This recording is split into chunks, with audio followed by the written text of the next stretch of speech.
Hola, ¿cómo están? Bienvenidos. El día de hoy vamos a platicar del libro Balada de pájaros cantores y serpientes de Susan Collins. Es su último libro y es una precuela a una serie muy exitosa. Va a ser una reseña de este libro y luego va a haber una parte de discusión en que les voy a platicar como que mis opiniones acerca del libro. Entonces, si no has leído el libro y no quieres saber spoilers, te voy a decir en qué momento tienes que detenerte, pero si ya lo leíste y quieres comentarlo, pues quédate en todo el video. Yo siento que le pusieron el nombre más raro que encontraron. No me gusta mucho el nombre, pero bueno, es la historia. Esta es una precuela de Los Juegos del Hambre. Los Juegos del Hambre tendrá como unos 10 años que salieron más o menos. A mí me encantó esa trilogía. Los leí súper rápido porque me gustaron demasiado y no podía dejar de leerlos y quería saber todo. Entonces me encantó esa trilogía, me gustaron muchísimo las películas. Y esta es una precuela, entonces. La historia se sitúa 64 años antes de la historia de los Juegos del Hambre. Y en esta ocasión el personaje principal que vamos a estar siguiendo en la historia es Coriolanus Snow, que es el presidente de Panem dentro de la historia de los Juegos del Hambre.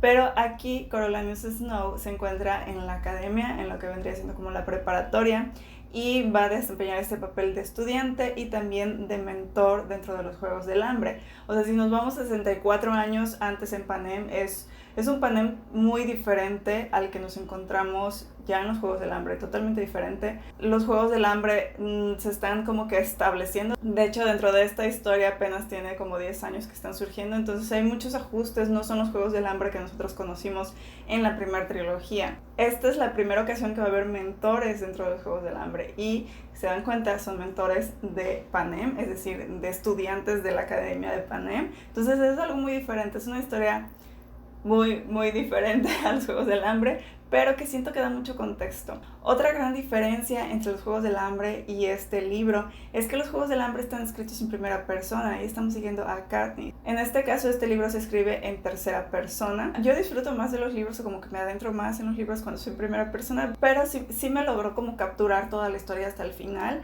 En esta historia además se tratan temas que en los Juegos del Hambre jamás te hubieras imaginado como que considerar dentro de la historia, lo cual se me hace muy interesante y por lo mismo siento que se orienta más hacia un público un poco más adulto, no tanto en la primera historia que era como que una historia más juvenil, a pesar de que aquí el personaje también se encuentra en la preparatoria, pero por los temas que trata siento que está enfocado entonces a un grupo un poco más adulto y creo que tiene sentido porque los que leímos los Juegos del Hambre pues ahora somos 10 años más grandes, entonces tiene bastante sentido. Algo muy particular de Susan Collins y que se me había olvidado es que escribe de una manera en la que no puedes detenerte en la lectura donde termina un capítulo, porque me pasaba mucho de que me iba a dormir y ya iba a leer el libro, sobre todo los libros que tengo en el Kindle los leo cuando me voy a dormir y decía voy a leer un capítulo más, pero algo pasaba al final de ese capítulo que tenías que comenzar el siguiente y la única manera de detenerte en la lectura es deteniéndote la mitad del capítulo. Me gustó mucho la historia, me divertí mucho leyéndolo, me interesó sobre todo ver cómo todos los elementos de la historia de los Juegos del Hambre empiezan a formarse antes, ¿no? 64 años antes, creo que eso lo hace muy interesante. Vemos personajes que a lo mejor no son tan fuertes dentro de los Juegos del Hambre, aparte del presidente Snow. Vemos, por ejemplo, el personaje de Tigris, que en los Juegos del Hambre siento que se relega un poquito, o sea, tiene muy poca participación, pero sin embargo es un personaje importante, pero en este libro hay mucha participación de ese personaje. Cuando lo terminé de leer, le di una calificación de 3 estrellas. Me gustó mucho este libro, lo disfruté. Me gustó mucho más al final. Hay una parte en el medio que como que ya saben la historia. Hay una parte en la historia que como que no me interesaba tanto, pero el final fue así como que ok, wow, 3 estrellas, claro que sí. Si leíste Los Juegos del Hambre y te encantaron tanto como a mí, yo creo que esta es una lectura que vas a disfrutar mucho, que tienes que leer, que espero que haya una película después. Sería muy padre. Pero bueno, eso es con la reseña acerca de este libro, acerca de la historia. Ahorita vamos a entrar un poquito más en la parte de comentarios y discusión de ciertas cosas que pueden ser spoilers, entonces si no has leído la historia, detente y luego regresa a ver el resto, o si no te importan los spoilers, pues quédate. En la historia hay ciertas preguntas que yo esperaba que me contestara este libro. En la historia de los Juegos del Hambre esperaba que este libro me diera la respuesta a esas preguntas, ¿no? Pero no, entonces me quedé, por ejemplo, con la duda de saber más sobre cómo Snow llega al poder, porque esta historia termina cuando él sale de la academia y entra a la universidad. Entonces, a partir de ahí, no sabemos qué pasó, cómo llegó a ser presidente. Y hay ciertos detallitos como por ejemplo las marcas que tiene el presidente Snow en el rostro. Yo pensaba que algo nos iba a dar una pista aquí. Honestamente siento, me gustaría que saliera otro libro que le siguiera a este para continuar la historia de Coriolanus Snow y cómo llega a ser presidente. Me sorprendió mucho saber cómo se formaron los Juegos del Hambre, como les decía hace un momento. O sea, aquí estamos a 10 años solamente de que se están celebrando los Juegos del Hambre y me sorprendió mucho saber cómo eran tan poco populares, porque en la historia de los Juegos del Hambre sabemos que es como que el máximo evento en Panem y en todos los distritos en sí. Pero aquí en esta parte, cuando estamos viendo que antes, o sea, los maltrataban un montón, o sea, era más que nada como aviéntenlos ahí en la arena y que se maten y ya, eso es todo, ¿no? Entonces, en esta parte en la que están tratando de sacarle más provecho a los Juegos del Hambre, me sorprendió mucho ver las aportaciones que después Coriolanus Snow hace, como eso de que él propone de que se vea obligatorio en todos los distritos. Y creo que el personaje de Coriolanus Snow es, yo creo que representa una buena parte de lo que es la sociedad en Panem. Sin embargo, esa experiencia que él tuvo de ir al distrito 12, porque, oh por Dios, que fue ese viaje al distrito 12 y que todo fue planeado por la profesora, fue así como que, ¿qué?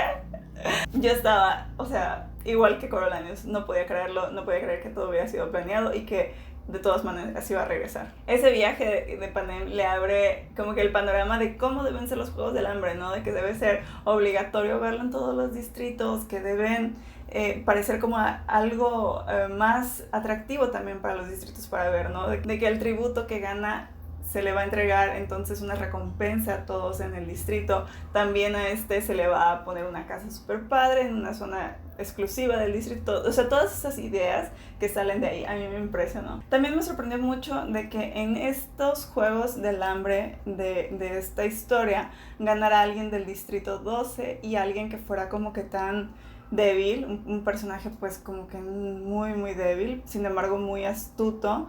Entonces, no te imaginas como que muchas personas, o sea, dentro de los mismos Juegos del Hambre te habían dicho que no muchas personas del distrito 12 habían ganado los juegos. Entonces me sorprendió. Creo que la relación que Coriolanus tuvo con Lucy Gray del distrito 12 también te va como que entrelazando la historia de por qué tanto odio hacia Katniss en el futuro, en los Juegos del Hambre. Sin embargo, esa parte de la pelea se me hizo interesante, me gustó, pero la que más me impactó fue cuando Coriolanus fue al distrito 12 como agente de la paz, obligado en parte por un castigo, ¿no? Por lo que hizo en los Juegos del Hambre. Ahí mismo puedes ver cómo él antepone todo, o sea, su persona en sí es todo apoyo a Panem y Panem tiene la razón y por eso debemos controlar a la gente, porque si no la gente sin orden y sin control va a ser un caos y todo sería una guerra. Personalmente no creo, o sea, creo que esa discusión o esos pensamientos que tiene Coriolanus son bastante profundos. Creo que es algo para discutir mucho de manera muy interesante con alguien. Yo no creo que nuestra verdadera naturaleza sea ser violentos y agresivos, sino de que tenemos la capacidad para hacerlo, pero podemos escoger o no hacerlo así.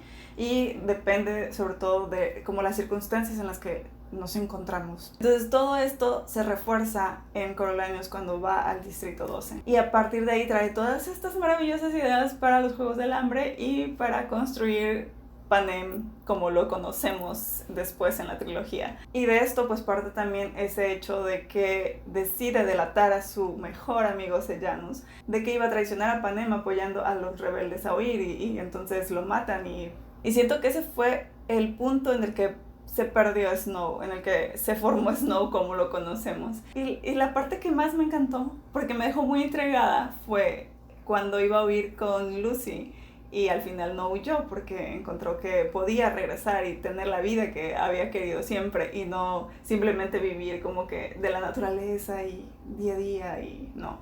Él quería el poder, él quería como que hacer algo que marcara la historia, ¿no? Entonces, cuando se da cuenta que sí puede hacerlo al final y decide dejar a Lucy, el amor de su adolescencia, me impresionó mucho, me dejó como intrigada porque no sabía si Lucy en realidad había descubierto lo que él había hecho, que había delatado a Sejanus y de que pues no podía confiar en él. No sé si realmente lo descubrió y que por eso lo dejó esa trampa con la serpiente. Como intrigada, esa fue como que la parte que más me gustó de la historia.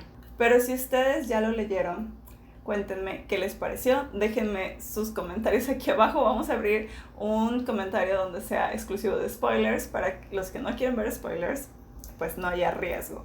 Muchas gracias por acompañarme. También déjenme sus recomendaciones sobre qué les gusta ver en la reseña para que yo pueda ir mejorando un poquito este tipo de videos. Les mando un beso enorme y nos vemos en el próximo video. Bye.